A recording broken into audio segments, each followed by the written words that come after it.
네, 비틀입니다. 저는 비플인 줄 알았더니 비틀이었어요. 비틀이. 네, 부드럽게 휘어지는 냉장고 정리용기 18피스짜리인데요. 주방 및 냉장고 정리로 고민하시는 분들께, 그냥 우리 집 얘기하는 것 같아. 냉동실에 정체를 알 수 없는 까만 비닐봉지가 많이 아, 이렇게 돼 있구나, 이렇게. 그리고 그 다음이 더 무서워. 차마 그 비닐봉지를 열어볼 수가 없어. 맞습니다. 뭐가 떨어질지 모르기 때문에 열어볼 수가 없어. 뭐야? 네, 그런 분들한테 강력 추천을 합니다. 이 비틀이 300ml 6개, 600ml 3개, 그 다음에 1500ml 3개, 비틀이 2300ml 2개, 트레이 12구짜리. 이게 트레이인가 봐요. 그러니까 저거는 마늘 같은 거 빠가지고 이렇게 해서 딱 얼리면 되잖아요. 그럼 그것만 딱 껴서 쓰면 전 되니까. 이유식용 같아요. 맞아요. 그러니까. 트레이 35개 구짜리가 1개, 얼음통 1개, 얼음 스쿱 1개, 이렇게 해서 총 18개로 되어 있는데요. 와, 다양한 크기의 투명 정리용기로 구성이 되어 있고 물속에 푹 담궈도 내용물이 새지 않는 짱짱한 우와. 밀폐력으로 다양한 음식을 신선하게 보관하실 수 있습니다. 이 비트리 정리용기가 특별한 연질 소재인 고순도의 엘라스토머를 첨가해서 냉동에서도 부드럽고 유연해 잘 안 깨진대요. 잘못해 떨어뜨리면 여기 딱 맞아요. 나가면 여기 그냥 뚜껑도 잘 안 빡이잖아요. 열려요. 네. 영하 30도에서도 안 깨지고 110도까지 견딜 수 있어서 제일 중요한 거 전자레인지 사용 가능합니다. 짱이다. 지금 여기 써진 거 보니까 식기세척기도 가능해요. 식기세척기 가능하지 않으면 요새 안 팔리더라고요. 맞아요. 예, 대신 쓰실 때는 3분 이내로 쓰시면 좋겠습니다. 인체에 해로운 환경 호르몬이나 독성은 1도 없는 BPA 프리의 폴리프로필렌 소재를 사용해서 안전하고요. 중요한 건 가격인데 1월 5일 기준 현재 인터넷 최저가는 46,000원. 네. 하지만 김용민닷컴은 42,000원에 무료 배송까지. 우와. 네. 요즘 메이드 인 코리아가 제일 귀하거든요. 그렇죠. 제일- 품질 보증이라는 뜻이에요. 맞아. 이게 제일 명품인데 여러분 메이드 인 코리아입니다. 그리고 냉동실에 들어가도 뚜껑 이렇게 부드럽게 열린다 그러면 진짜 사고 싶을 것 같아요. 냉동실에 들어갔다 놓으면 뚜껑 열 때 뚜껑이 이렇게 되잖아요. 내 몸이랑 비슷해 이렇게. 환경 호르몬도 없고 1도 없고. 그리고 이게 지금 6개, 3개, 3개, 2개 막 트레이가 지금 몇 개죠? 이게 18개예요. 18개면은 진짜 가격 괜찮은 것 같아요. 진짜 괜찮네. 제가 비슷한 플라스틱 세트를 샀는데 홈쇼핑에 네. 팔잖아. 이것도 진짜 괜찮네 가격. 비싼 거예요. 그리고 훨씬. 저렇게 용기가 저렇게 다양하지도 오밀조밀해야 돼요. 그래야지 이렇게 쓰고 저렇게 써야지 다 맞아요. 똑같이 생기면 다 안 들어가. 비틀입니다, 여러분. 비틀이. 네, 비트리. 아유, 예. 너무 좋아요. 이렇게 좋은 용품들이 너무 많이 나오는데. 그러니까요. 네, 정말 좋으시겠습니다. 저 이 멘트 너무 네. 마음이 갔어요. 정체를 알 수 없는 비닐봉지가 잔뜩 들어있어 차마 열어볼 엄두가 안 나. 근데 이렇게 각진 걸로 좀 안에 보이는 걸로 싹 바꾸면요 확실히 냉장고에서 썩어나가는 것들이 덜하긴 하고요. 왜냐면 여기서 기분도 보면 좋아요. 곰팡이가 피는지 안 피는지 볼 수 있고. 얘 안 되겠다. 안 되겠다. 이렇게. 그래요. 네. 그리고 김치국물. 냉장고에 왜 이렇게 많이 쌓입니까? 쌓이는 이유가 뭘까요? 아까우니까 그쵸. 좀 이렇게 소분해서 넣어놓고 하는데 뭘 넣어놨는지 기억이 안 나. 네, 유물처럼 돼 있는 거죠. 오윤혜 씨는 이렇게 여기 저 다 워킹맘이잖아요. 그러니까 냉장고를 만약 그렇게 안 쓰려면 매일 삼시세끼를 해 먹어야 돼. 아. 그래야 파도 한 단 나와가지고 그 한 단을 어슷썰기 뭐 쫑쫑 썰기 이렇게 해가지고 냉동실에 넣고 꺼내 써야 되는데 어슷썰기를 했었는지 쫑쫑 썰기를 했었는지 대파 한 달을 싱싱한 채로 먹어본 적이 많이 없죠. 나중엔 다 노란색이 돼가지고. 그리고 싹도 나요. 잠시 후 안양 스마트 오픈 기념 특별 세일을 시작하겠습니다. 저희의 첫 번째 프로모션 자율주행 셔틀.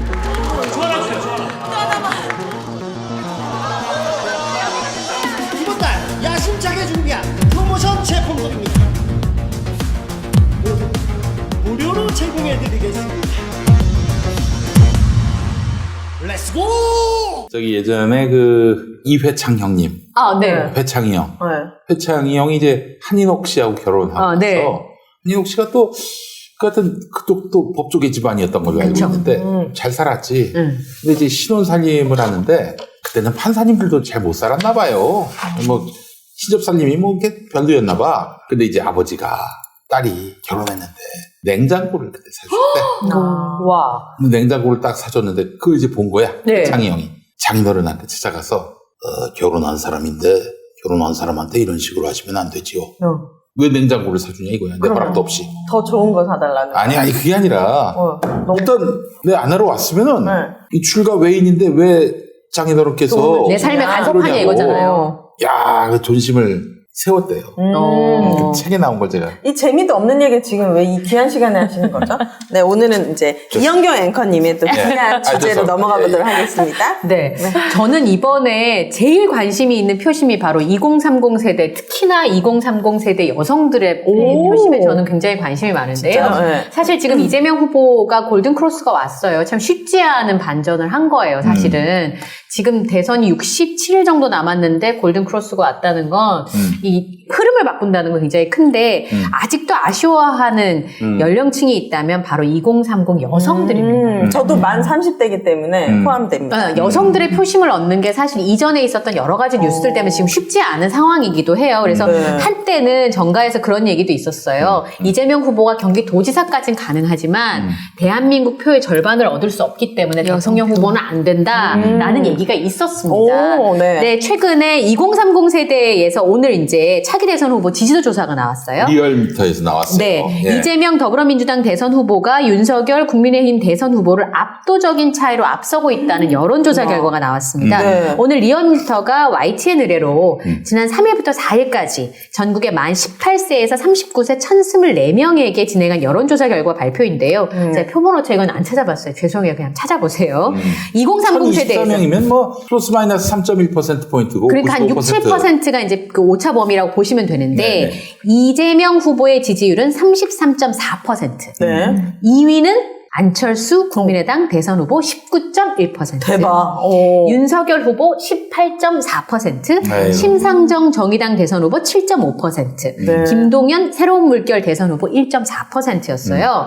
근데 문제는 여기서 봐야 될 두 가지. 첫 번째, 이재명 더불어민주당 후보가 33.4%로 앞서고 있다.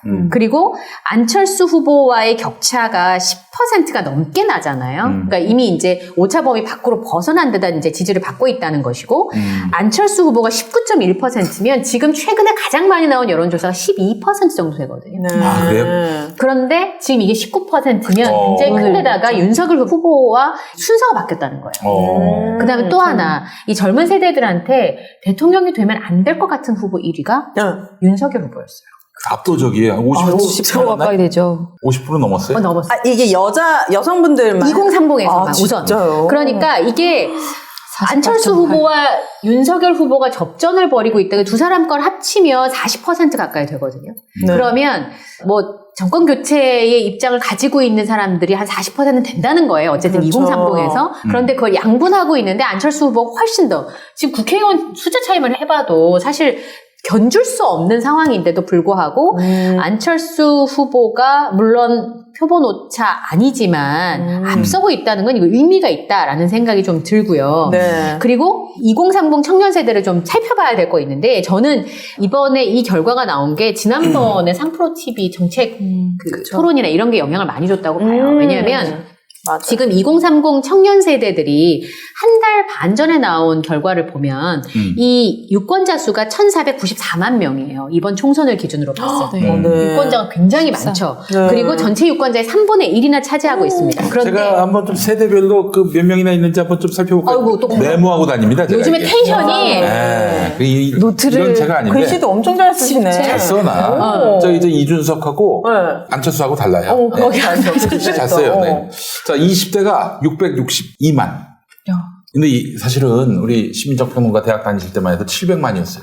많이 줄었어. 지금 많이 줄었어. 많이 줄었어. 네. 30대가 663만. 네. 그리고 40대가 많아. 795만. 오. 그리고 50대가 833만. 와. 60대 이상, 뭐 70대, 80대 다 합쳐서 1280만. 진짜 많다. 그렇지. 그러니까 60대 이상에서 윤석열 씨가 압도적으로 이기는 구조 때문에 윤석열 씨가 지금 피카피카지 2030, 4050한테 다 져요, 지금. 그러니까 지금 국민의힘의 원래 전략은 뭐였냐면 60대 홍준표 전 대표처럼 60대 이상의 지지와 2030의 지지를 합쳐서 4050을 포위하겠다라는 포위하겠다. 전략이었던 네. 거예요. 네. 그랬는데 지금 뭐 60대 이상의 이제 고 연령층에서는 여전히 윤석열 후보를 지지하는 분들이 많지만 2030에서 변화가 일었다는 게 첫 번째인 것 같고요. 근데 이 2030 세대들의 특징은 뭐냐면 지금 20살이면 2000년대 태어난 거잖아요. 네. 그리고 좀 빨리 태어났다고 해도 1990년대 이후에 태어났어요. 그때는 이미 우리나라가 문화적인 융성기로 들어갔을 때예요. 서태지 이후. 그렇지. 네, 서태지 이후라는 건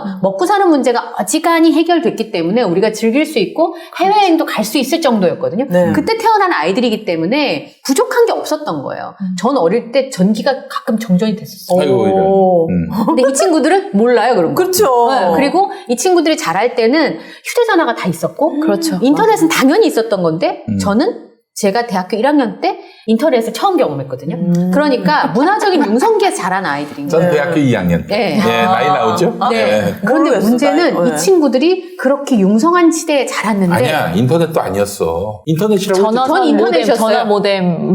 전화 그 유니텔이었죠? 전화. 천리안. 저는 인터넷이었어요. 아, 인터넷이었어요. 네, 전 사년 때. 사는 집이네? 아니, 학교에서. 학교에서? 저 신방과였으니까. 그때는 저희 프린트도 레이저가 아니야, 도트 프린터라고. 이거야, 이렇게. 지지지지지지 뭐 나오는 그게 거. 한 줄이 없어. 이렇게 찍어야 되는데 한 줄이 없으면 그 당시에 또 문화를 좀 얘기를 하자면은 네. 레포트를 내야 되지 않습니까? 네. 대학 다니시는 분들 이제 아실 텐데 그 당시에 교수님들은 이걸 해서 내는 거를 무례하다. 아, 진짜요? 무례하다. 그러면 수기로? 이걸 내야 된다. 아, 직접 수기로 그럼. 반성문 쓰듯이? 무례하다. 무례하다는 소리를 들었어요. 무례하다는 소리. 저희 때는 야, 손으로 내면 무례하다고. 맞아요. 저희는 그 중간에 워드를 쳐서 냈는데 여자친구들은 리본을 묶어서 냈어요. 아, 그렇지, 그렇지. 교수님들이 좀 정성스럽게 생각해서 학점을 많이 준다. 그렇지, 그렇지. 그러니까 그때 태어나서 자란 아이들이니까 네. 죄송해요, 아이들이라고 해서 2030 세대들은 자랄 땐 부족함이 없었어. 네. 그리고 아파트에서 자랐어. 그럼. 그런데 어머 네. 어떻게 나 취업하려고 하니까 어려움이 왔어. 그러니까 지금 최소 이력서를 100장에서 1000장까지 쓰는 아이들. 그러니까 클 때도 사실 배고픈 게 없었다는 것이지 계속 경쟁을 하며 자랐잖아. 아. 그러니까 이미 거기에 지쳐 있는데 갑자기 내가 취업할 때 되니까 자리가 없어. 그거에 대한 목마름이나 억울함이 있는 거예요. 네. 그래서 대한민국 최초로 부모님보다 못 살 것 같은 세대가 바로 지금의 MZ세대들이거든요. 그렇다면 실기가 굉장히 중요하고 그럼. 앞으로 나에게 국가가 무엇을 해줄 수 있는지가 굉장히 중요한 세대의 사람들이 MZ세대라고 볼 수 있습니다. 그리고 또 하나는 이 MZ세대가 자산 상위 20%랑 하위 20% 격차가 35배가 났대요. 그러니까 공정이라는 화두, 그 다음에 규칙이라는 화두가 굉장히 중요할 수밖에 없는 거예요. 그러니까 태어날 때부터 저 앞에서 뛰는 친구와 뒤에서 뛰는 친구를 어릴 때부터 그냥 알고 자란 세대잖아요. 네. 그런데 이 세대들한테는 사실은 정치적 신념보다는 아까 그 탈모인 얘기들처럼 나에게 필요한 정책이 무엇인지 설명해 줘야 되는데 네. 우선 윤석열 후보는 알 수가 없어요. 아, 얘기를 한 적이 없잖아요. 아니, 정책에 뭐, 대해서. 당선되면 이제 공약을 만들겠다. 뭐 그런 얘기를 들어가지고. 네. 내가 참 당선되면 지킬 만한 공약. 아, 진짜요? 그러니까 아까 말씀하신 것처럼 그 3프로 TV에서 했던 토론이라고 하는 게 굉장히 영향을 많이 줄 수밖에 없는 그러니까 거예요. 지금 20대, 30대들은 실력에 의한 차별이 괜찮다라고 생각하는 친구들이 되게 많아요. 실력이 있다면 제가 노력했으니까 공부 잘하는 거지. 공부 잘하면 나보다 잘 나가겠지라는 걸 당연하게 인정하는 세대예요. 나보다 더 누려도 된다고 네. 생각하는 세대죠. 그렇기 때문에 주식 채널이나 지식백과 같은 데 나와서 이 후보가 엄청난 실력을 갖고 있구나라는 걸 굉장히 보게 중요한 되는 순간 문제인 인정해요. 네. 그러니까 이렇게 실생활에서 또는 어떤 전문적인 분야에서의 그 전문성을 드러내는 거에 대해서 상당히 호감을 느끼고 더군다나 재밌는 거 되게 우리 밈 좋아하죠. 밈과 짤의 세대예요. 우리는 이모티콘 보낼 때 무조건 밈과 짤을 보내던 움직이던 짤을 보내던 세대이기 때문에 그런 어떤 유쾌한 걸 되게 좋아하는데 이재명 후보가 지금 유쾌한 요즘에 사회를 잘 보시네요. 네, 그쵸. 그래요. 그런 거 그리고 또 하나는 정치 효용성을 알아요. 왜냐하면 지난 총선 때나 서울시장 선거 이때 본인들이 결집을 해서 누군가를 당선시킬 수 있다는 경험을 한번 해봤거든요. 그러니까 정치에 무관심하지 않아요. 그럼. 예전에는 우리 맨날 그랬잖아요. 날씨 좋으면 선거날 날씨 좋으면 저 방송하면서 젊은 층의 투표율이 떨어질 것 같은데 네, 민주당은 맞아. 아무래도 불리하지 않겠습니까? 뭐 이런 얘기를 그리고 방송에서 놀러 가지 마시고 제발 표 찍고 놀러 가세요. 뭐 이런 얘기를 멘트로 했었는데 이 친구들은 그렇지 않아요. 엄청 반드시 똑똑하잖아요. 그러니까 그런 부분들이 있는 거예요. 그러다 보니까 그런 부분을 세밀하고 디테일하게 정책 발표가 있었어야 되는데 국민의힘의 전략이 원래 2030 세대를 잡아서 4050 이제 386, 486을 어느 정도 포위할 전략이었다면 최소한 그들이 좋아하는 정책이라도 만들어냈어야 되는데 오늘 같은 일이 이제 패착이 되는 거죠. 아, 불러다 놓고 스피커폰으로. MZ 세대라고 해서 뭐 민지야 이렇게 맞아요. 부르는데 그게 민지라고. 제가 아는 패친 민지가 상당히 기분 나쁘다고 아, 나한테 그래요? 반말하지 말라고 아, 그래요? 그런 농담을 쓰더라고요.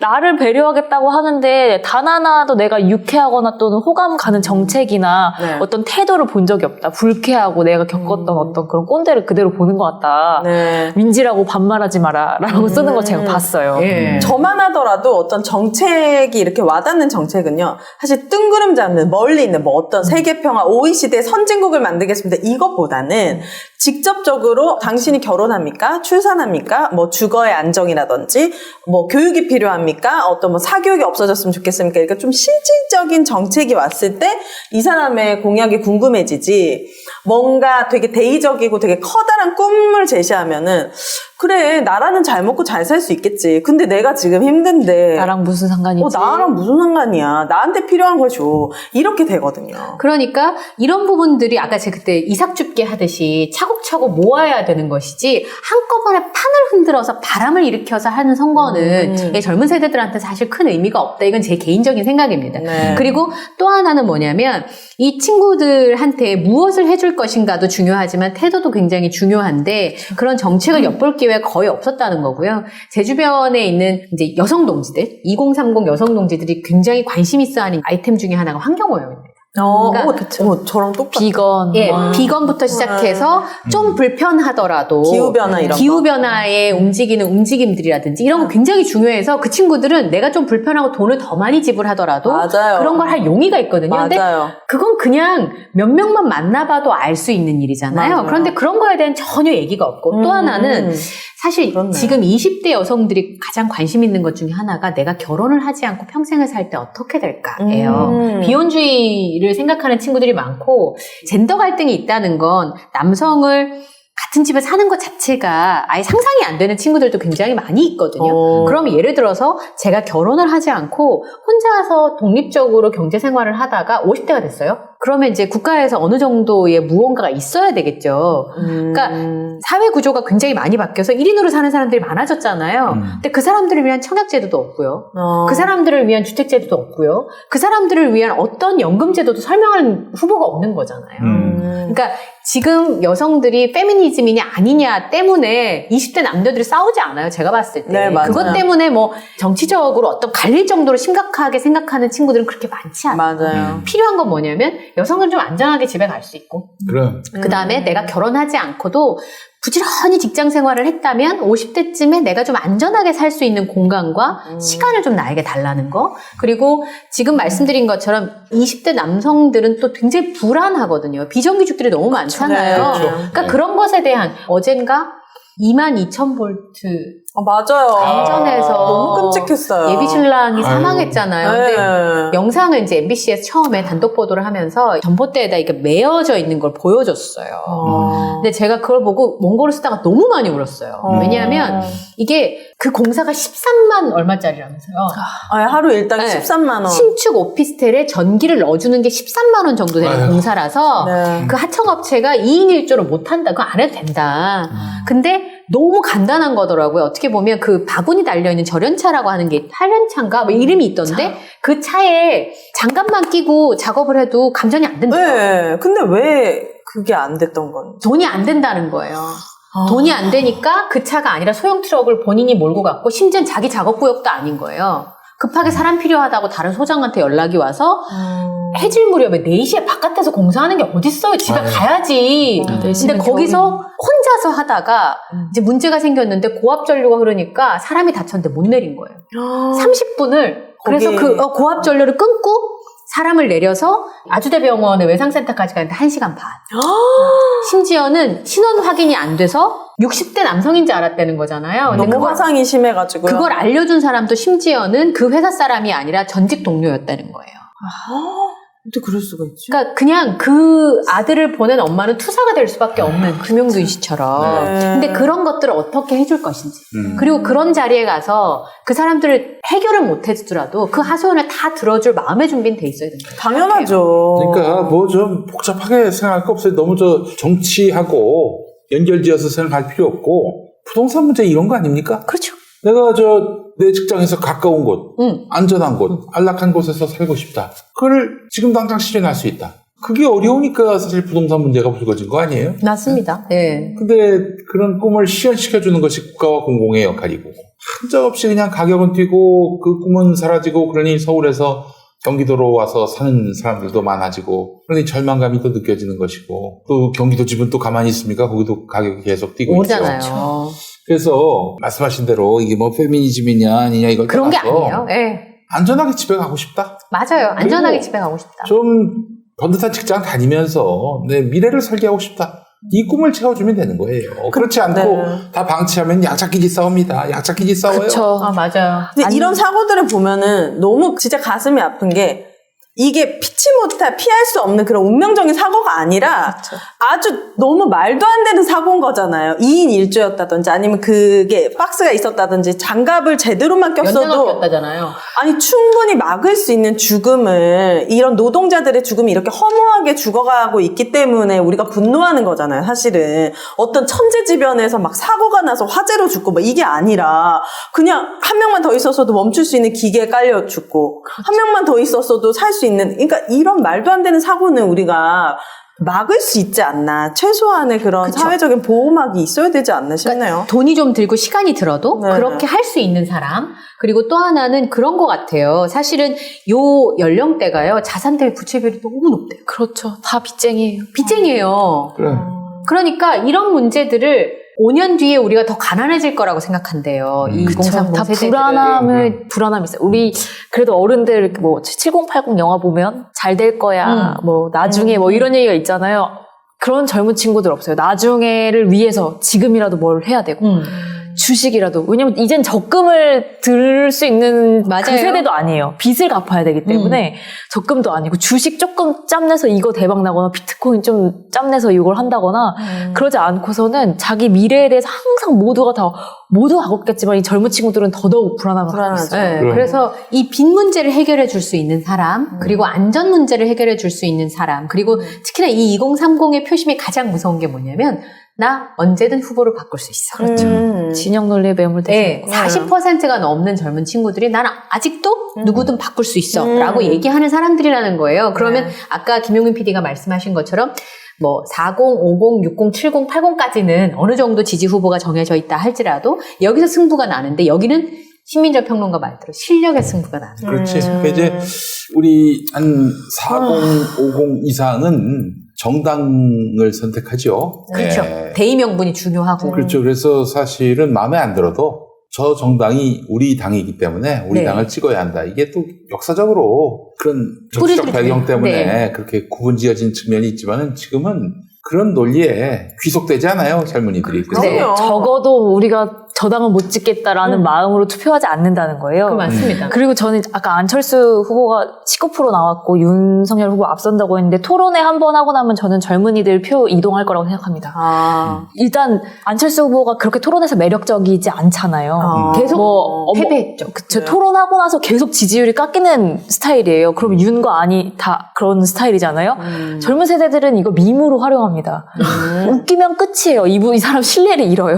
근데 뭐 제가 MB 아파트입니까? 이 순간에 저희 그 짤로 모든 게 네, 한 6개월 동안 아, 그 진짜 짤을 싸움이 썼거든요. 다 사라졌죠. 나름대로 준비한 멘트였어. 아, 계속 진짜요? 시영이. 저 토론회 한 번 하고 나면 실패. 안철수 네. 후보가 젊은 세대에게 이렇게 지지율을 계속 받을 수 있을까?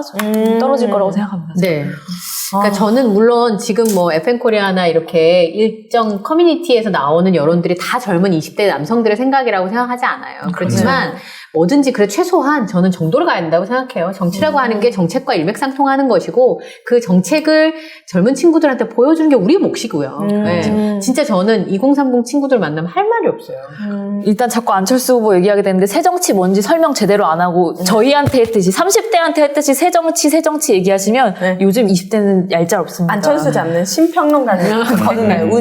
윤철수래. 제가 억울해서 그래요. 당시 누구야? 윤석열 잡았거든. 네. 이제 안철수만 잡으면 되니까. 혹시 정말 새정치일까에서 내신 책을 다 읽어봤어요. 우와. 제가 젊었을 때 뭔가 오. 저도 중심을 많이 잡아보려고. 팔렸어. 근데 문제는 도대체 이분이 하시려고 하는 새정치가 뭔지 한 줄도 대답을 못 하겠다는 거예요. 내 돈 주고 책을 사서 다 봤는데 상당히 분노했거든요. 이번 20대들한테 그렇게 새정치 얘기하시고 하나도 제대로 얘기 못 하시면 아마 아니 얄짤없는 저 중고 서점에서 안철수 책 그만 가져오라고 그 얘기 나올 정도였어요. 아, 그거 어떻게 진짜요? 받아줄 수가 없잖아요? 아. 그건 어떻게? 너무 많고 네, 우리 집에도 안철수의 몇 번 생각이 없어. 그쵸. 뭐지? 안철수의 책 이름이 안철수의 안철수의 생각인데 생각이. 아, 그래요? 읽다 보면 안철수의 생각이 안 보여요. 아, 그래요? 그 책 많이 팔렸잖아요. 뭔지 몰라가지고 사람들이 무슨 내용인지 궁금해서 다 책을 샀을 때 보니까 많이 네. 팔렸어. 오. 네.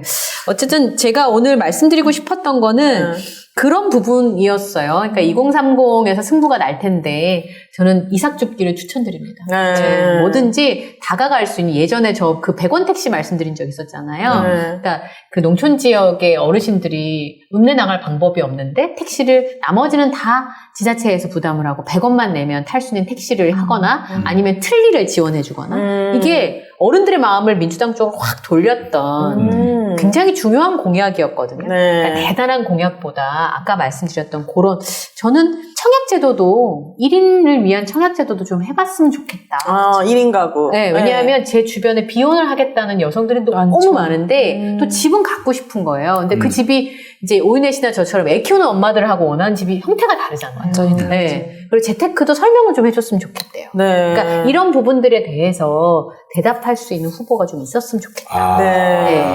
진짜 그래요. 이렇게 이영경 앵커님처럼 다음 세대 우리가 걱정하고 하면 같이 연대하면서 그쵸. 2030도 좀 우리 40, 50, 60 세대를 또 이해하고 연대하면 얼마나 세상이 좀 따뜻할까요? 너무 배려하고. 똑똑해요. 저는 요즘에 20대 친구들하고 자주 만나서 진짜요? 얘기할 때가 있는데 부럽다. 어디 제가 가면 볼 수 있는데. 그 친구들한테 얘기하잖아요. 내가 너랑 같이 태어났으면 나는 명함도 못 냅니다. 아, 저도 요즘 그런 생각. 제가 요즘 데뷔했으면 전 무조건 발렸다. 저는 그냥 아나운서 못했어요. 저는. 그렇게 얘기하죠. 또 우리가 또 그 세대를 살면은 네. 그 세대에서 나름대로 적응하는 방법이 있을 거예요.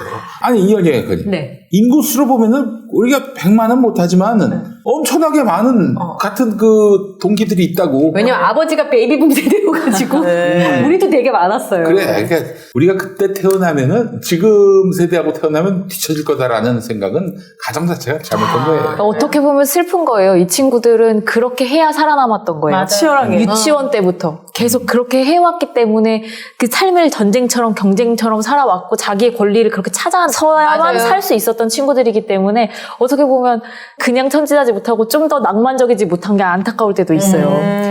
근데 너무 똑똑하고 이뻐요, 애들이. 그래서 볼 때마다 어떻게 저런 생각을 하지? 이런 생각을 많이 하고 네. 가끔 이제 50대 엄마와 20대 딸이 그런 얘기를 주고받는 성소수자나 이런 얘기를 서로 주고받는 거예요. 엄마들은 생각하지 못했던 걸 딸들이 설명해 주는 거예요, 엄마한테. 저는 그게 참 아름다운 정치라고 생각하는데 그런 모습을 조금이라도 흡수해서 보여줄 수 있으면 네. 정치로 되게 멋지지 않을까. 자, 그 정치는 이재명이 시행할 수 있어요. 마지막까지. 아, 오늘 얘기 많이 하셨잖아요. 아, 알겠습니다. 노래를 만드세요. 뭐요? 로고스 노래를. 이제 그만하라고. 네, 제명막 그만 보고 싶으니까요. 네. 정말 새해가 이제 밝았잖아요. 네. 너무 특별한 한 해잖아요. 이제 대선도 맞아요. 있고 또 이제 코로나가 정말 끝날 수 있을까 이런 약간의 나야 희망도 해요. 가져보고 그래서 정말 우리 모두가 좀 힘내가지고 그럼. 정말 올 한 해는 축제의 한 해로 맞아요. 만들었으면 좋겠습니다, 여러분. 힘내세요. 아, 올림픽도 가던데 메달이나 좀 많이 따오면 좋겠다. 올해 올림픽 네. 있습니까? 동계올림픽 아, 베이징에. 가잖아요. 그래서 알겠습니다. 오늘 선수촌에서 기자회견을 했더라고요. 그래서 동계올림픽 사실 사랑을 상대적으로 하계올림픽만큼 많이 못 받았었는데 네. 그래도 그 친구들 가서 잘해주면 참 고맙겠다. 응원하죠, 다들 저희는 너무 와서. 고생했어요. 아, 그런 생각이 좀 그렇군요. 들더라고요. 네. 올해 베이징 올림픽이 있었지 참. 네. 있어야지 참. 네. 네. 알겠습니다. 평화의 올림픽이 됐으면 좋겠는데 맞아요. 미중이 또 으르렁거려가지고 아유 제 말. 모르겠습니다. 예. 네. 제명 씨만 좀 관리해주시고 미중까지는 네. 이 앵커님께 맡겨주시고. 알겠습니다. 미중은 이제 맡기겠습니다. 네, 저희가. 맡겨주시죠. 예. 어려운 거만. 여러분 잠시 후 10시에 KBS 거침없는 녀석들 저희 정규 편성됐거든요. 그래요? 매주 일요일 라디오에서도 들을 수 있습니다. 라디오도? 네, 라디오에 정규 편성이 됐어요. 진짜? 너무 웃기죠? 밤 몇 시에? 일요일입니다. 일요일 날, 밤 일요일 11시. 날. 네. 예, 예. 오늘은 이제 유튜브로 하니까 유튜브 밤 많이 10시에 사랑해주세요. 많은 관심 부탁드립니다. 네. 오윤혜 씨가 약간 대운이 든 것 같거든요. 아, 저 약간 그런 것 같아요. 올해 약간 운이 아, 너무 제 좋아요. 느낌이 대운이 든, 저희 되는 집이에요, 저 집. 우리 어지간하면 오윤혜 씨한테 어표가 잘 붙어야겠네. 이쪽으로 그러니까. 모이세요, 여러분. 이렇게. 람스 시사로 오세요. 저 이재명 취임식 때 애국가 아, 무슨 애국가예요. 아, 대무 애국가 지키라고 하세요, 공연을. 아니, 이제 시사평론가로 아, 진짜 하세요, 평론가 이제. 아니에요. 전 블랙홀. 다 와서 흡수해서 사라지게 만드는. 네. 아니, 제가 볼 때는 시사 컨슈머 정도 되는 것 같아요. 컨슈머는 그러면 뭐지? 최고인 것 같아요. 제가 아, 그래? 봤을 때. 좋은 거죠? 컨슈머. 네. 리액션은 가장 영리한 리액션을 할 수 있는. 제 기운을 다 여러분들에게 드리겠습니다. 아, 좋습니다. 새해 복 많이 오늘 받으시기를. 맘스 시사 여기서 정리를 하고요. 네. 다음 주에는 오윤혜 씨 얘기부터 한번 들어볼게요. 아, 좋습니다. 예. 오늘 함께 해주셔서 감사하고요. 저희는 또 다음 주에 찾아뵙겠습니다. 일요일 날 아, 일요일이고 오늘은 밤 10시에 KBS 선을- 유튜브 거침없는 녀석들. 거침없는 녀석들. 네, 선을 그렇습니다. 넘나갈 뻔했습니다. 많이 사랑해 주시기 바랍니다. 오늘 함께 해주셔서 고맙습니다. 감사합니다. 감사합니다. 길